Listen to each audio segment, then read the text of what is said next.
ನಮಸ್ಕಾರ, ನೀವು ನೋಡ್ತಾ ಇದ್ದೀರಾ ನ್ಯೂಸ್ ಫಸ್ಟ್ ಲೈವ್. ನಾನು ಮಧುಸೂದನ್. ಮೊದಲಿಗೆ ಹೆಡ್ಲೈನ್ಸ್. ಜಾಲಿವುಡ್ ಸ್ಟುಡಿಯೋನಲ್ಲಿ ಬಿಗ್ ಬಾಸ್ ನಡೆಸೋದಕ್ಕಷ್ಟೇ ಅನುಮತಿ. 31 ಗಂಟೆಗಳ ಬಳಿಕ ದೊಡ್ಡ ಮನೆಗೆ ವಾಪಸ್ ಆದ ಕಂಟೆಸ್ಟೆಂಟ್ಸ್ಗಳು.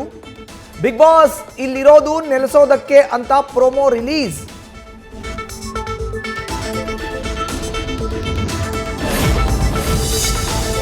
ಜಾಲಿವುಡ್ ಸ್ಟುಡಿಯೋ ವಿರುದ್ಧ ಜಿಲ್ಲಾಡಳಿತ ಕ್ರಮ ಪ್ರಶ್ನಿಸಿ ಹೈಕೋರ್ಟ್ಗೆ ಅರ್ಜಿ. ಮಾಲಿನ್ಯ ನಿಯಂತ್ರಣ ಮಂಡಳಿ ಕೊಟ್ಟ ನೋಟಿಸ್ ಪ್ರಶ್ನಿಸಿ ಮತ್ತೊಂದು ಅರ್ಜಿ. ಎರಡೂ ಅರ್ಜಿಗಳ ವಿಚಾರಣೆ ಇವತ್ತು ಹೈಕೋರ್ಟ್ನಲ್ಲಿ.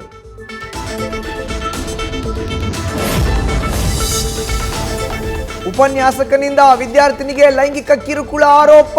ಜೈನ್ ಕಾಲೇಜ್ನ ಡಿಪಾರ್ಟ್ಮೆಂಟ್ HOD ಸಂಜೀವ್ ಕುಮಾರ್ ಮಂಡಲ್ ವಿರುದ್ಧ ತಿಲಕ್ ನಗರ್ ಠಾಣೆಯಲ್ಲಿ FIR. ತನ್ನ ಮನೆಗೆ ಕರೆಸಿಕೊಂಡು ಅನುಚಿತವಾಗಿ ವರ್ತಿಸಿದ್ದಾನೆ ಅಂತ ದೂರು.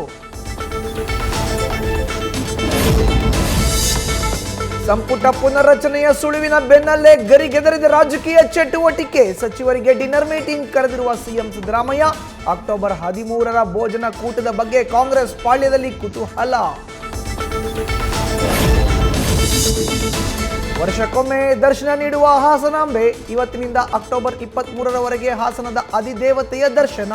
ಇವತ್ತು ಮಧ್ಯಾಹ್ನ 12ರಿಂದ 12:30 ಸಮಯದಲ್ಲಿ ಅರಸ ವಂಶಸ್ಥರಿಂದ ಬಾಳೆಕಂದು ಕತ್ತರಿಸಿ ಹಾಸನಾಂಬ ಗರ್ಭಗುಡಿ ಬಾಗಿಲು ಓಪನ್.